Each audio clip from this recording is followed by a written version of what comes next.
kata kader PSI, sudah layak sebenarnya Jokowi ini sebagai nabi. Berani nggak? Berani nggak?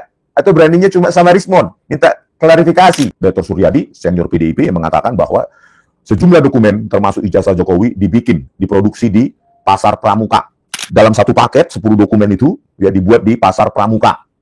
Ya, untuk syarat pencalonan Jokowi. Ngeri kan? Saya aja dengarnya mual. Energi. Begitu seseorang dikirimkan energi negatif dari jutaan, ratusan juta orang, dan dia tidak bertobat dan minta maaf, maka hidupnya akan selesai. Ya, itulah Fir'aun. Oke, pemirsa, saya sudah dapatkan yayasan, ya, dan nomor rekening BRI. Kalian bisa lihat di deskripsi, ya, deskripsi dari YouTube channel Bali G Academy, ya. Yayasan tersebut itu bukan atas nama saya, ya, tetapi dikelola oleh seseorang yang dipercayai oleh Bambang Tri. Ya, ia menyebutkan orang yang dipercayai adalah si X gitu, ya. Jadi abang itu yang dipercaya itu ada yayasannya, ya, bernama Al-Khoiriyah. Itu ada di deskripsi YouTube channel. Bagi kalian yang ingin memberikan bantuan, ya, baik sedikit maupun banyak, ya, baik sedikit maupun banyak, nah kalian bisa kirimkan ke situ. Ya, saya selama ini nggak bisa langsung, ya, memberikan nomor rekening pribadi saya, ya, karena itu nanti saya ditarget karena harus transparan lewat yayasan dan dilaporkan secara terbuka kepada Kemensos. Jadi itulah kalian yang ingin membantu, ya, karena kehidupan dari Pak Bambang Tri, saya katakan lagi, ya, sangat kurus, secara finansial juga sangat hancur, ya, akibat dipenjarakan, ya, Bambang Tri dan Gus Nur dipenjarakan oleh Jokowi, ya, terkait apa itu berita kebohongan atau apa itu, ya, dan ijazah Jokowi mulai SD sampai kuliah itu yang dihadirkan di persidangan adalah ijazah fotokopi. Legalisir atau tidak saya tidak tahu, tetapi ijazah asli dari Jokowi tidak pernah dihadirkan di persidangan, ya, meskipun diklaim oleh orang-orang yang mendukungnya itu sudah ditampilkan di publik, padahal tidak pernah, ya. Jadi Bambang Tri dan Gus Nur dipenjara, tetapi ijazah yang dipertanyakan itu tidak pernah dihadirkan di persidangan. Bayangkanlah, ya, jaksa menuntut dengan modal ijazah fotokopi dan hakim pun memutus pidana dengan modal ijazah Jokowi fotokopi, cuma fotokopi. Nah, jadi pada saat di lapas Sragen, ya, Pak Bambang Tri juga bercerita, ya, betapa hidupnya, ya, memang sehat, tapi beliau Pak Bambang Tri itu membutuhkan uluran tangan kita semua. Nah, itulah melalui Yayasan Al-Khoiriyah, ya, dengan nomor rekening BRI. Nah, itulah dia. Ya, jadi bagi kalian yang memiliki berkat, berkah dan rezeki yang melimpah, ya itulah, ya, jadi bukan di tangan saya, ya, jadi jangan ya, baik yang di dalam maupun yang di luar negeri, ya, bantulah, karena kemarin, ya, di lapas Sragen sempat bercerita kepada saya ada denda katanya, ya, denda 400 juta, subsidiar 4 bulan kurungan. Jadi kalau tidak mampu membayar 400 juta, maka dia akan melanjutkan penjara lagi selama 4 bulan. Ya, padahal kemarin cerita sudah diajukan untuk pembebasan bersyarat oleh kepala lapasnya. Ya, kepala lapasnya sudah mengajukan untuk pembebasan bersyarat, tetapi dengan catatan 400 juta ini dibayar. Kalau tidak, ya lanjut lagi 4 bulan lagi. Saya juga bingung tentang hal itu. Ya, padahal dia bukan maling uang rakyat, tetapi didenda 400 juta. Itulah hebatnya hukum kita ini, ya. Itulah hukum kita ini, nggak merugikan negara, rakyat, tetapi didenda 400 juta, subsidiar 4 bulan kurungan. Kalau tidak dibayar 400 juta itu, maka dilanjut lagi kurungan 4 bulan. Itulah yang saya dapatkan di lapas, informasi itu di lapas Sragen, baik oleh petugas maupun dari Bambang Tri itu sendiri, ya. Tetapi masukan saya, kalaupun ada bantuan nanti dari para pemirsa, Maka janganlah uang itu untuk membayar subsidi ya, denda itu lebih baik ya. Lebih baik uang itu untuk persiapan kehidupan karena memang dia tidak punya pekerjaan, sudah tua, tidak punya modal hidup ya. Lebih baik uangnya itu ditabung untuk persiapan setelah keluar dari lapas. Itu masukan dari saya dan kepala lapasnya juga sepertinya setuju dengan masukan saya daripada membayar subsidi itu, denda itu 400 juta, ya uangnya nanti ya nol lagi kan gitu. Ya kasihan gitu loh. Dia di penjara oleh Jokowi ya karena buku yang dituliskannya ya salah satunya tentang PKI atau keturunan PKI. Dan setelah kami wawancara Pak Usman Amiruddin dari sesepuh Solo ya, sesepuh Partai Amanat Nasional, ia menegaskan, mengkonfirmasi bahwa Joko Widodo adalah keturunan dari keluarga PKI. Tetapi saya sampai saat ini belum tahu, tetapi itulah statement dari Pak Usman Amiruddin. Dan dia bertanggung jawab terhadap statement itu. Iya, Pak Usman Amiruddin merupakan sejarawan juga ya, menuliskan buku tentang perkembangan PKI ya. Nah, ada pertanyaan ini. Buat siapa Juan ya? Buat siapa duit 400 juta negara? Nah, saya juga bingung, 400 juta itu untuk siapa ya? Denda yang harus dibayarkan Bambang Tri. Ya, 400 juta untuk negara atau untuk yang penuntut?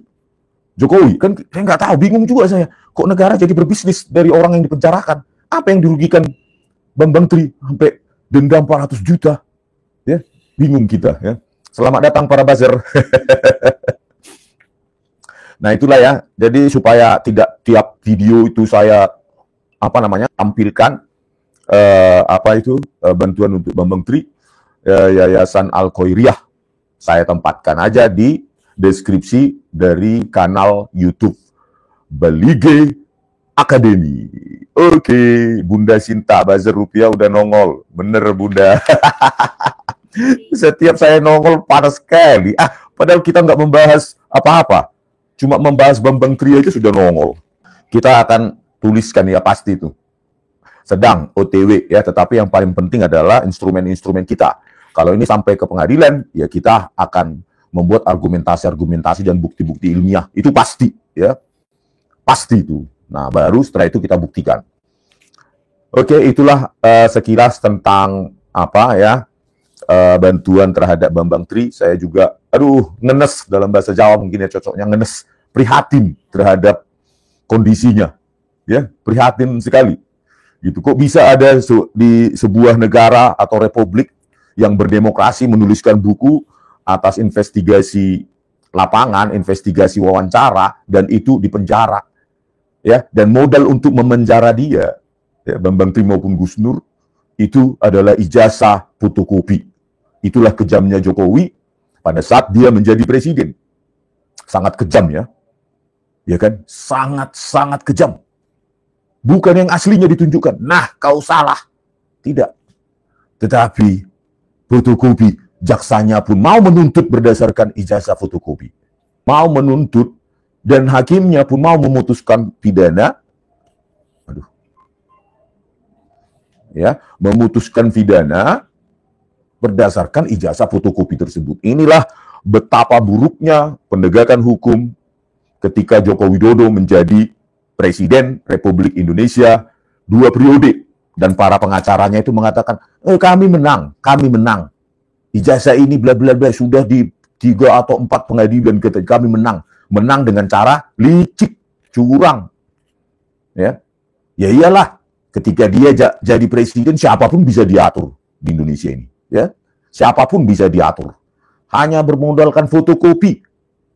Hidup, ya, waktu dari kedua anak bangsa yang hanya podcast, baik Gus Nur maupun Bambang Tri, itu direnggut kehidupan mereka, direnggut kebebasan hidup mereka.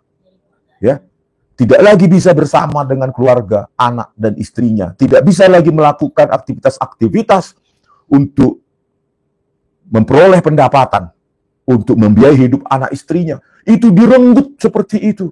Dan tanpa hati Joko Widodo itu. Sampai sekarang tidak minta maaf itu. Oleh karena itu, ya saya percaya tidak percaya terhadap mubahalah dari Gus Nur berlaku atau tidak. Lihatlah kondisinya Joko Widodo saat ini. Ya, kalau saya percaya energi. Ya, karena dosen saya dulu bercerita ketika S1, dosen fisika di UGM, everything in this world is about energy. Ya, kalau jutaan orang memberikan kita energi positif, maka hidup kita akan bahagia. Tetapi kalau puluhan juta, ratusan juta mengirimkan energi negatif kepada seseorang, jadilah penyakit-penyakit. Jangan menyepelekan energi. Ya, doa-doa. Pokoknya energi. Begitu seseorang dikirimkan energi negatif dari jutaan, ratusan juta orang, dan dia tidak bertobat dan minta maaf, maka hidupnya akan selesai.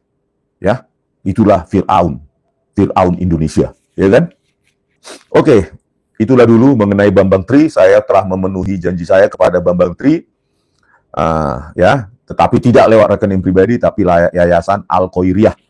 Itu dari yayasan yang dikelola oleh seseorang yang dipercayai oleh Bambang Tri ketika dikatakannya saat saya di Lapas Sragen. Saya bilang saya nggak mungkin kalau rekening pribadi ya, nanti kena delik saya. Apalagi saya menjadi sorotan itu, si Partai Coklat sekarang. Oke, selanjutnya kita berbicara tentang Betor Suryadi, ya, senior PDIP, ya, senior PDIP yang pernah menjabat anggota DPR RI. Jadi ini bukan orang sembarangan ya, aktivis ya, senior PDIP, orang dekat dari almarhum Taufik Kemas, ya, suami dari Megawati Soekarno Putri, Ketua Umum PDIP saat ini. Ya, jadi bukan orang sembarangan yang ngomong ini, ya. Tetapi memang sampai saat ini tidak ada tanggapan dari Jokowi, ya, tidak berani atau sedang sakit atau sedang mencari alasan. Ya, Jokowi juga tidak berani ya sampai saat ini membantah atau mengomentari atau menanggapi statement bantahan dari Pak Kasmujo yang diakuinya pada 2017 sebagai dosen pembimbing skripsi, pada 2025 dikoreksi menjadi dosen pembimbing akademik, dan ketika saya berjumpa langsung dengan Pak Kasmujo dibantah itu semua. Ya, dibantah langsung oleh Pak Kasmujo. Dan sampai detik ini, meskipun sudah disomasi 3 kali 24 jam, ya, Joko Widodo dalam kondisi sakitnya tidak berani menanggapi itu, mengomentari itu. Ya, mudah-mudahan nanti dalam beberapa hari ke depan ditanggapi Pak Jokowi. Ya, sama seperti ketika Anda menanggapi saya ketika saya pergi ke Kecamatan Wonosegoro, Desa Ketoyan, Kabupaten Boyolali. Ya kan? Tanggapi lagi dong tentang Pak Kasmujo. Ya kan? 2025 berdialog di TV tentang skripsi, bimbingan skripsi, bolak-balik, Pak Kasmujo galak. Dibantah oleh Pak Kasmujo 2025, saya bukan dosen pembimbing skripsi karena usia saya belum 50 tahun. Dan saya masih 3B dan masih asisten dosen. Dan dikoreksi Pak Jokowi sebagai pembelaan. Memang bukan, Pak Kasmujo bukan pembimbing skripsi. Pembimbing skripsi saya sambil meremelek, Profesor Dr. Insinyur Ahmad Sumitro seperti menghafal. Pak Kasmujo adalah dosen pembimbing akademis saya, katanya. Dibantah oleh Pak Kasmujo. Ya. Jadi apapun statement Pak Jokowi ini memang sangat susah untuk dipercaya publik, kecuali para ternaknya yang sudah menjadikan dia seperti nabi, ya. Kata kader PSI, sudah layak sebenarnya Jokowi ini sebagai nabi. Itu bukan ini ya, bukan pencemaran agama ya seperti itu. Ya, penistaan agama. Kalau pihak yang berseberangan dengan Jokowi mengatakannya, tentu sudah banyak relawan Jokowi yang melaporkannya, ya. Tetapi karena kader PSI yang mengatakannya, aman-aman saja, inilah hukum di Indonesia. Harusnya polisi progresif dong, ya, menangkap orang itu. Kok bisa menyamakan Jokowi bisa layak menjadi dewa, nabi katanya. Ya, nabi apa? Ya, makanya hukum harusnya berlaku untuk semua orang, ya. Tetapi kalau kader PSI, ya aman. Ya, aman. Nah, itulah sekilas ya, kita sampai saat ini belum ada tanggapan terhadap dua hal tadi. Statement dari Betor Suryadi, senior PDIP, yang mengatakan bahwa sejumlah dokumen termasuk ijazah Jokowi diproduksi di Pasar Pramuka Salemba, UPS, the University of Pramuka Salemba. Ya. Banyak orang yang mengetahuinya, tim DKI dan tim Solo. Nanti saya jelaskan, saya rangkum, ya. Nah, rangkuman saya ya puluhan poin, ya. Kalau kalian hari ini sudah menonton tayangan di Abraham Samad Speak Up, di situ dihadirkan Betor Suryadi. Banyak sekali hal-hal atau fakta-fakta yang diungkapkannya, dan sampai saat ini Bareskrim tidak berani mengambil keterangan dari Betor Suryadi dan sejumlah orang dari tim DKI maupun tim Solo, ya, rombongan dari tim Solo yang dibawa oleh Joko Widodo ketika pencalonan dirinya sebagai gubernur DKI, ya, daerah khusus ibu kota tahun 2012. Nggak berani kan? Kalau kami yang tanpa backup partai langsung panggil buat klarifikasi. Panggil dong, ambil keterangannya orang-orang itu. Berani nggak? Ya, itulah kondisi kepolisian yang terkotor, terkorup, terburuk se-Asia Tenggara versi Indeks Mundi di bawah pimpinan Jenderal Listio Sigit Prabowo yang sampai saat ini entah alasan apa masih dipertahankan oleh Presiden Prabowo. Ya, penegakan hukum sudah hancur, tetap dipertahankan. Inilah apalah strateginya Pak Prabowo Subianto ini. Ya, jangan terlalu lama mengatur strategi Pak Prabowo Subianto. Rakyat lama-lama muak. Ya, terlalu lama. Ya. Terlalu lama bagi Pak Prabowo Subianto untuk menjadi presiden Indonesia. Tidak menjadi di bawah bayang-bayang Joko Widodo yang sekarang sedang sakit-sakitan. Ya. Nah, inilah beberapa poin dari statement Betor Suryadi yang dirangkum, ya, yang dikupas secara lengkap, terstruktur di kanal Abraham Samad Speak Up. Kalian tonton, like, subs, and comment. Itu Abraham Samad Speak Up. Di situ, ya, the latest videonya menghadirkan Betor Suryadi yang menjelaskan, saya saja agak mual, ya, secara rinci dijelaskan, kok kotor sekali ya, begitu. Nggak sanggup saya memahami betapa kotornya ternyata, ya, para politisi ini, ya. Mudah-mudahan sekarang sudah berubah, mudah-mudahan. Oke, poin pertama yang dijelaskan oleh Betor Suryadi sebagai senior PDIP. Alasannya mengapa mengkaji atau mendalami tentang ijazah Jokowi ini adalah diawali dari jawaban yang tidak memuaskan dari UGM pada tanggal 15 April 2025. Ternyata, ya, Pak Betor Suryadi ini hadir pada tanggal 15 April 2025 di UGM. Tetapi saya nggak kenal, saya nggak tahu kehadirannya, kedatangannya ke UGM bersamaan dengan saya, tetapi saya nggak kenal karena saya bukan politisi. Jadi kalau ada kemarin pengacara bilang itu bersama Pak, ya saya sanggah aja, mungkin bersama, tapi saya nggak kenal, kan begitu, ya? Nggak kenal, kenalnya ya dari YouTube atau televisi. Kami berada di tempat yang sama, waktu yang sama pada tanggal 15 April 2025. Ternyata keingintahuannya juga gitu loh tentang dugaan ijazah palsu Joko Widodo menurutnya, ya. Baru poin yang kedua, ya, yang diungkapkan oleh Pak Betor Suryadi, banyak kader PDIP di Dewan ijazahnya palsu. Ini sekitar pada tahun 2000-an lah, ya, awal reformasi gitu. Jadi banyak, saya nggak tahu kalau kondisi sekarang, ya, banyak kader PDIP.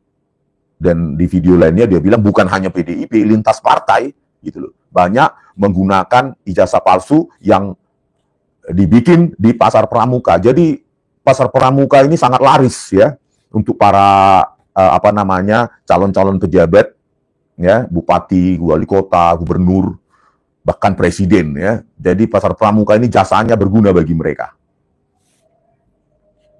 Yang ketiga, polisi pasti tahu, ya, banyaknya ijazah palsu diproduksi di pasar atau dibikin di pasar pramuka, terutama Polres Jakarta Pusat dan Polres Jakarta Timur, karena katanya berbatasan wilayah pasar pramuka Salemba itu berbatasan antara wilayah hukum Polres Jakarta Pusat dan Polres Jakarta Timur. Jadi banyak polisi tahu sebelum terbakar atau dibakar itu pasar pramuka 2022 atau 2024, ya. 2024, ya. Jadi banyak tahu polisi itu, banyak pengguna jasa ahli-ahli yang membuat dokumen-dokumen palsu itu di pasar pramuka, ya. Jadi jangan pura-pura nggak tahu lah polisi ini, kan gitu. Makanya ambil keterangan sehingga, ya, didapatkan kebenaran yang tidak memihak. Kalau kebenaran yang memihak, ya cuma saksi-saksi yang pro Jokowi yang akan dipanggil, diambil keterangannya, kan gitu, ya. Itu yang poin yang ketiga yang diungkapkan oleh Pak Betor Suryadi di kanal Abraham Samad Speak Up hari ini ya. Saya reiterasi aja biar makin panas itu Termul itu ya, Ternak Mulyono itu. Baru yang keempat, Dani Iskandar. Ya, Dani Iskandar ini adalah salah satu tim DKI ya yang merupakan apa namanya? Nanti saya terangkan, sekretaris pemenangan Jokowi ya dalam kontestasi gubernur DKI 2012. Dani Iskandar tersebut ya, salah satu tim DKI yang merupakan sekretaris pemenangan Jokowi gubernur DKI, kontestasi gubernur DKI 2012. Dan dia merupakan salah satu senior PDIP di DKI. Dani Iskandar itu ya, menurut keterangan dari Pak Betor Suryadi. Ya, poin keempat saya lanjutkan. Dani Iskandar lah yang mencari ahli pembuat ijazah palsu di pasar pramuka tersebut. Ya, Dani Iskandar, senior PDIP, sekretaris pemenangan gubernur, sekretaris pemenangan Jokowi di kontestasi gubernur DKI 2012. Ya, yang kelima statement Pak Betor Suryadi. Jadi beberapa orang yang diketahuinya menggunakan ijazah palsu, ya, adalah Rudolf W. Pardede, ya, yang pernah menjadi gubernur Sumatera Utara, kader PDIP, ya, Rudolf M.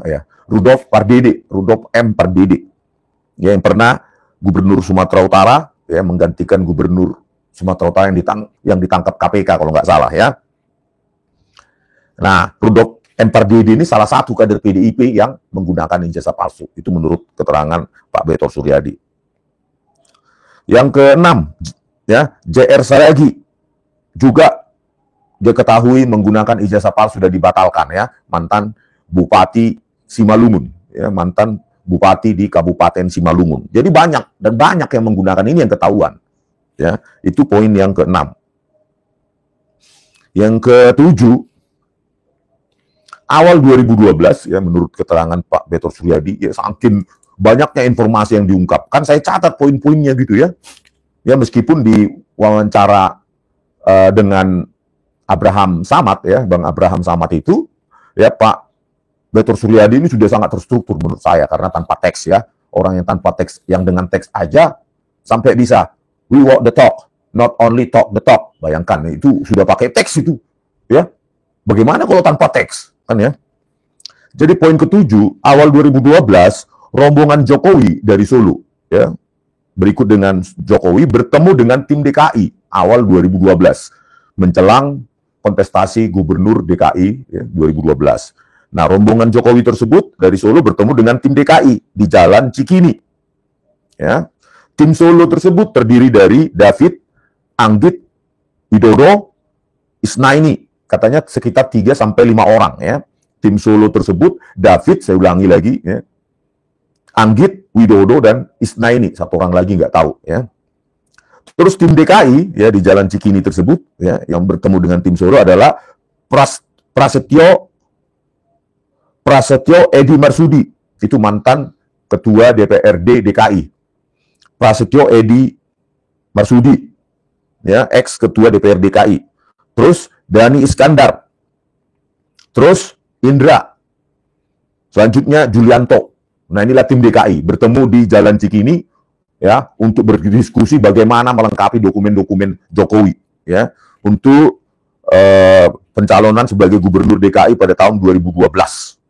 Ya, inilah Dani Iskandar tadi yang saya jelaskan, ya, merupakan senior PDIP. Prasetyo juga, Prasetyo Edi Marsudi, senior PDIP di DKI. Terus poin yang ke-8.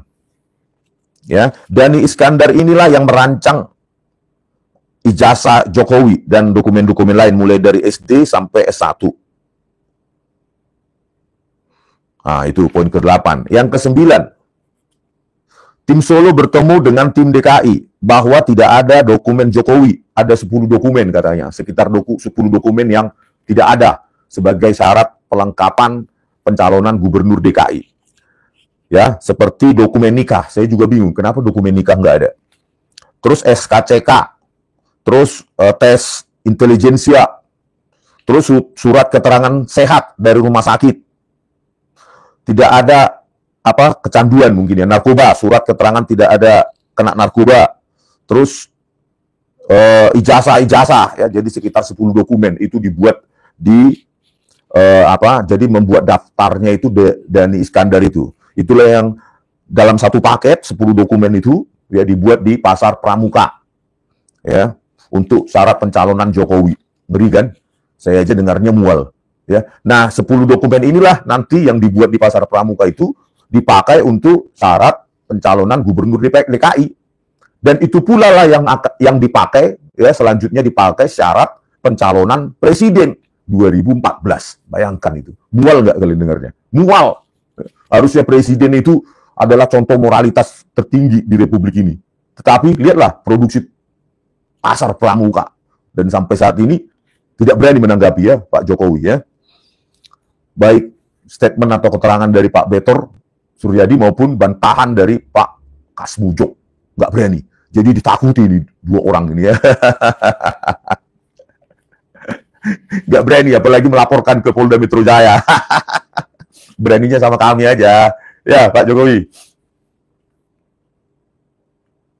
Jadi, yang ke-10, ya dari 10 satu paket itu, ada foto nikah, foto ijazah, foto SMA, sama semua. Ya, dari 10 yang dokumen-dokumen yang dibuat itu, ya, Pak Betor mengatakan, baik foto nikah, foto ijazah, foto SMA, sama semua. Jadi mereka heran. Kok bisa fotonya sama semua? Gitu loh, ya, heran mereka, ya, aduh parah ya. Yang poin 11, ya, dokumen setelah jadi dibikin di Pasar Pramuka diberikan kepada Prasetyo Edy Marsudi, lalu ke KPUD DKI dan dipakai sebagai syarat dokumen Capres 2014 dan diarsipkan di DPP PDIP. Bayangkan. Ya, harusnya DPP PDIP ya, kalau ada arsipnya seperti keterangan Pak Betor Suryadi, harusnya ya arsip-arsip itu dibuka saja. Gitu loh. Ya, arsip-arsip itu ya yang terkait sekitar 10 dokumen itu, satu paket itu yang dibuat di Pasar Pramuka itu, kata Pak Betor Suryadi, itu diarsipkan di DPP PDIP. Nah, ini ngeri kan? Bayangkan, Baris Krim sudah mengatakan asli, identik ijazah Jokowi. Tiba-tiba nanti keluarlah 10 dokumen yang diarsipkan di DPP PDIP yang menjadi syarat pencapresan Joko Widodo di tahun 2014. Apa nggak gempar dunia ini? Bukan hanya Indonesia yang gempar, Malaysia juga bingung puasa. Wih, parah kali Indonesia ini ya. Pasar Pramuka. Syarat untuk pencapresan. Orang Singapura, Thailand, Brunei, Darussalam, Timor Leste, ya, tetangga-tetangga kita yang dengar ya berita ini mengerikan. Saya aja tadi menonton itu sambil mual, sambil tidur tadi saya kan. Mual yang mendengar itu. Mual. Sebegitu rusaknya kan. Sebegitu rusaknya kah? Perpolitikan Indonesia seperti itu. Ya. Berani nggak Baris Krim, Polda Metro Jaya memanggil? Atau cuma cherry picking? Pilih-pilih, gitu. Mental, ya. Nah, itulah ya fakta yang ke-11. Fakta yang ke-12 ya. Ini saya catat langsung ya. Wawancara tadi saya buat terstruktur lagi meskipun sudah terstruktur Pak Betor Suryadi, jadi saya buat dalam nomor-nomor ya. Yang ke-12 ya yang disebutkan oleh Pak Betor Suryadi adalah Dhani Iskandar lah yang mengenalkan para pelaku pembuat dokumen palsu ini, termasuk ijazah palsu Jokowi ini, kepada Widodo, salah satu anggota tim Solo. Ya, jadi Dhani Iskandar inilah yang mengenalkan ya ahli-ahli pembuat dokumen palsu itu yang dari Pasar Pramuka itu kepada Widodo. Widodo ini salah satu anggota tim Solo yang dibawa Jokowi ke Jakarta dalam rangka pemenangan Jokowi dalam kontestasi Gubernur DKI pada tahun 2012. Ngeri kan? Ya, bagi Ternak Mulyono ini ya poin sampai 12 poin ini apa bantahannya ya? Pasti bilang hoax gitu ya. Tetapi kalau ketika Jokowi mengatakan hoax tentang Pak Kasmujo, dosen pembimbing akademis, Nggak dibilang hoax, malah makin dipuja. Kan aneh itu logika itu. Ya.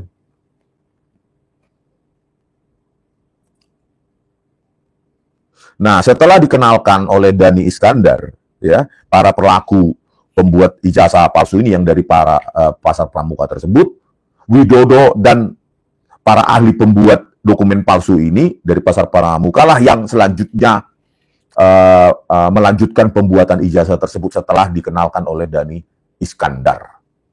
Ya, itu poin ke-13. 14, semua info ini didapatkan Pak Betor Suryadi dari kader PDIP. Ya, jadi semua informasi ini dapatkan dari kader PDIP. Ya, ya jelas lah ya, info-info yang nggak ada di publik tentu orang-orang dalam PDIP yang paham ya. Dan katanya belum saatnya dibuka saat ini. Wih, seru ini ya. Ada keterangannya belum saatnya dibuka saat ini. Wih, seandainya dibuka ya, karena kata Pak Betor ya, 10 dokumen palsu itu yang dalam satu paket itu ada di arsip PDIP, DPP PDIP. Bayangkan kalau itu dibuka. Ya, belum saatnya untuk dibuka katanya ya. Siapa kader PDIP yang memberitahukan kepada dia? Seru ini. Ya, lebih seru daripada drama Korea untuk anak-anak muda itu. Wih, kita tunggu ini kapan dibukanya. Ya, babak belur lah Baris-Krim. Terjadi lagi rekayasa seperti kasus Verdi Sambo, ya, berulang lagi dan berulang lagi rekayasa, ya, di kasus Jessica Wongso juga rekayasa pakai software gratisan, Vina Cirebon juga terus rekayasa di bawah pimpinan Listio Sigit Prabowo, ya, geng Oslo, ya.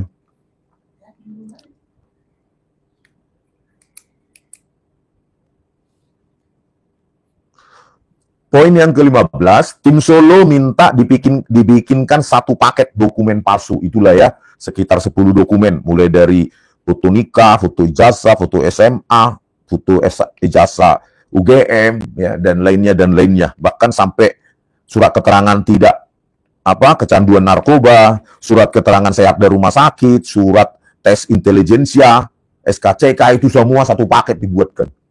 Gila ya. Nggak ke polisi datang ke membuat SKCK, buat cepat aja di pasar pramuka. Kacau ini.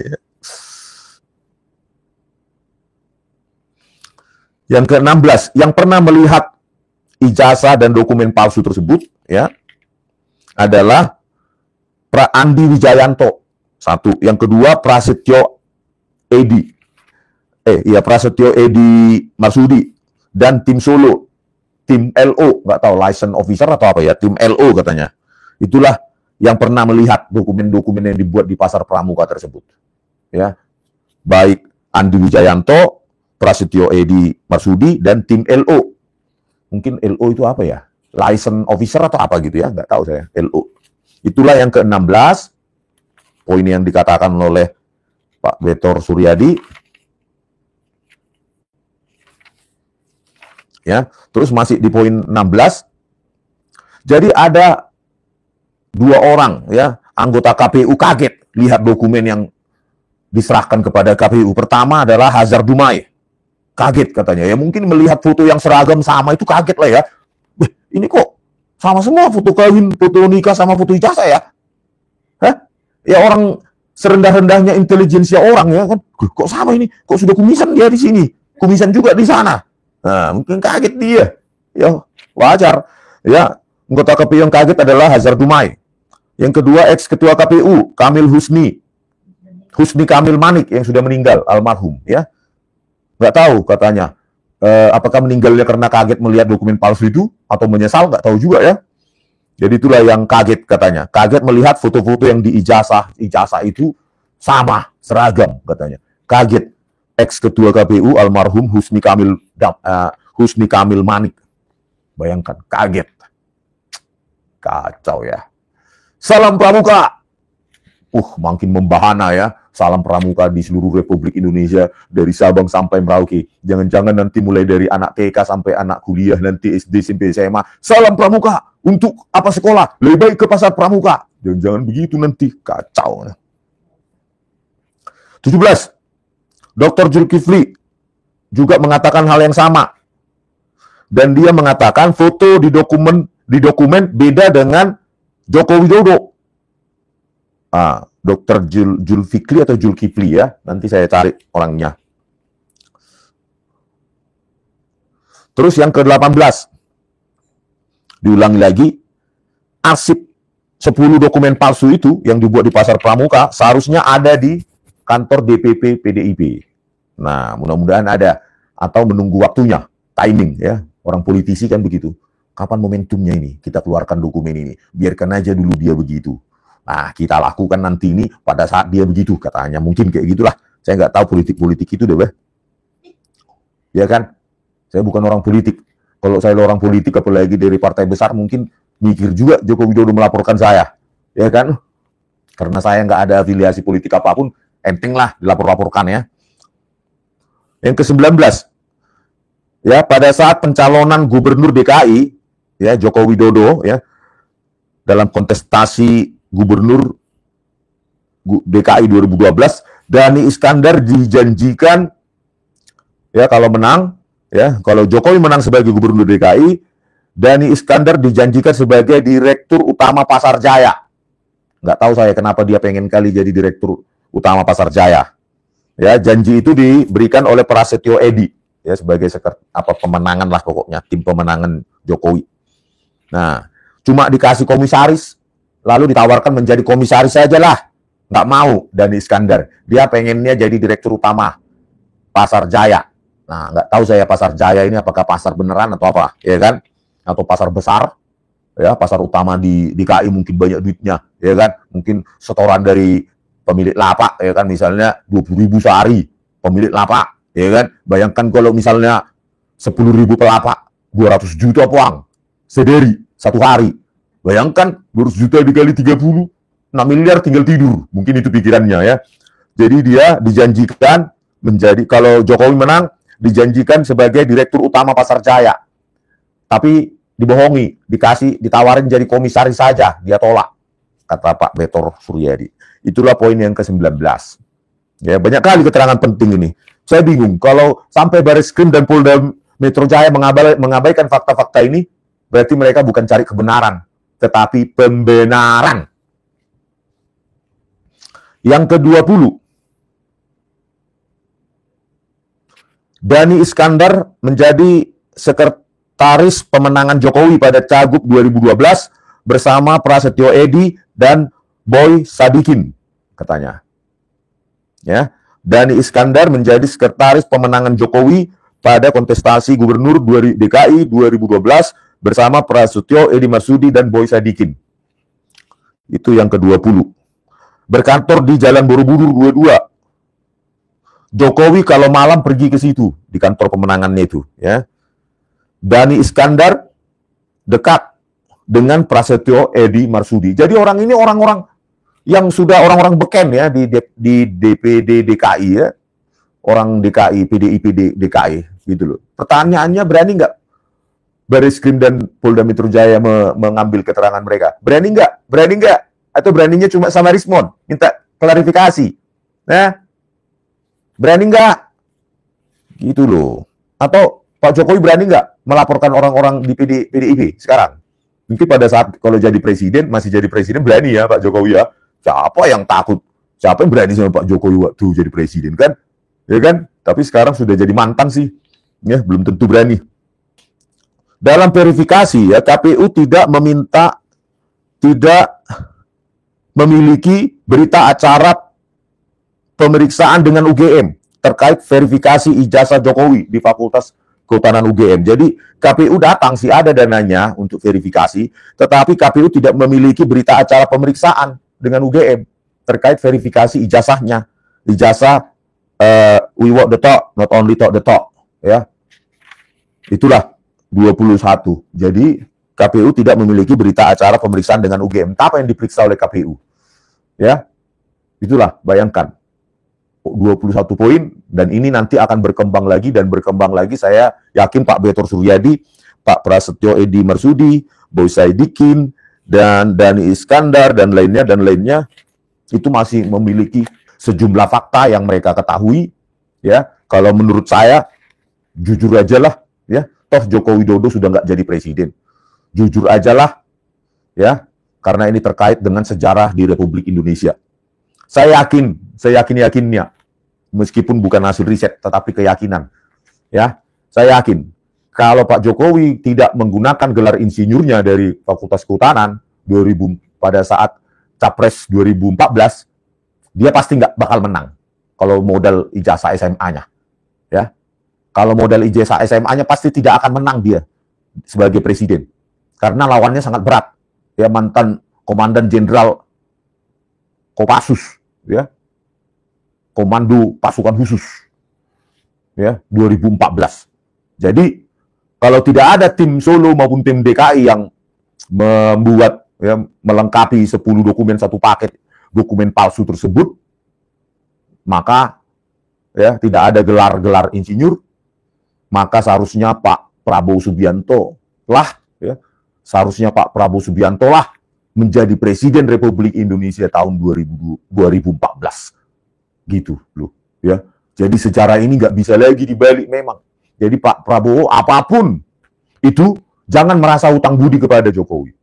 Bayangkan Pak, harusnya intelijen Anda di BAIS itu, Badan Intelijen di TNI, harusnya sudah punya dokumen-dokumen itu kan.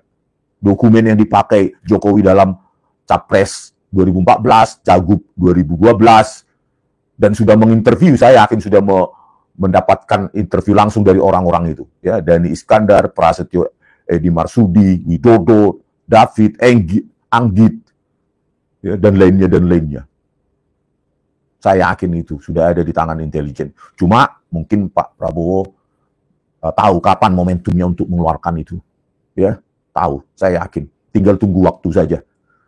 Dan kalau waktu bisa dibalik, ya, dan tim Solo dan tim DKI ini tidak membuat ijazah dan dokumen palsu tersebut, maka Joko Widodo tidak akan pernah menjadi Presiden Republik Indonesia. Tidak ada lagi penyakit-penyakit kulit yang terjadi pada dirinya, ya. Nah, itulah sejumlah fakta, ya. Kita tunggu perkembangan selanjutnya. Saya semakin senang ini, ya, semakin banyak orang benar, semakin banyak orang berani berbicara sesuai dengan apa yang diketahuinya. Karena rejim Jokowi telah berlalu 10 tahun, zaman kegelapan, zaman ketakutan, zaman kepengecutan sudah berlalu, ya, masuk, ya, zaman intimidasi sudah berlalu, masuk kita ke era baru, era yang terang, di saatnya rakyat berani berbicara, berani bersuara tanpa ada ancaman-ancaman, ya. Kebebasan berpendapat, freedom of speech harus diutamakan di Republik ini kalau Indonesia mau jadi negara emas 2045, ya. Sikat semua Pak korupsi-korupsi, terutama korupsi dinasti Jokowi. Periksa aliran dana kepada Kaisang, kepada Gibran Rakabuming, kepada Kahiyang Ayu. Kok bisa cuma pengusaha yang baru saja punya uang ratusan miliar untuk membeli saham Kaisang itu? Dari mana uangnya? Kan gratifikasi atau sogok menyogok itu bukan, bisa jadi bukan diberikan langsung kepada orangnya, tetapi lewat anaknya. Apalagi pengakuan Pak Rocky Gerung terkait dengan pengakuan Gibran, tiap minggu menteri datang menyetor duit, itu kan perlu diverifikasi itu, ya. Belum lagi Fufu Fafa, banyak sekali yang perlu diverifikasi agar selesai ini Indonesia ini bersih dari rejim kegelapan, rejim pembungkaman, rejim intimidasi, ya, rejim Joko Widodo. Selesai, udahlah itu, tutup buku, rejim kegelapan kita buang ke laut, ya. Datanglah rejim terang, ya. Semua orang bebas berbicara, ya. Bebas mengkritik pejabat publik. Tidak ada lagi alasan itu hak privasi, ya. Privasi, mau jadi presiden privasi, ya. Oke, begitulah dulu, ya. Selanjutnya, jika rejim kegelapan, rejim Jokowi ini sudah disingkirkan dari Republik ini, masuk rejim terang, buka lagi kasus-kasus itu Pak. Vina Cirebon, ya, 6 orang masih mendekam di penjara, kasus KM50, kasus Jessica Wongso, ya, rekayasa barang bukti digital oleh Tito Karnavian, Krisnamurti, Muhammad Nual Azhar, dan Christopher Hariman Rianto yang bekerja sama dengan para jaksa-jaksa penipu itu, semacam Sandi Handika, Sugi Carvalho, Ardhito Muardi, Mailani Wuwung, Wahyu Oktaviandi, yang mengotak-atik isi flash disk, berubah-ubah terus sepanjang waktu dalam pengadilan itu, dan tidak diberitahu kepada hakim. Bongkar itu semua, Pak, agar semua itu masuk kurungan. Mereka itu para perusak hukum. Terima kasih, ya. Sampai jumpa di video kami selanjutnya, ya. Ayo kita berantas buzzer, berantas terbul. Salam pramuka. Horas.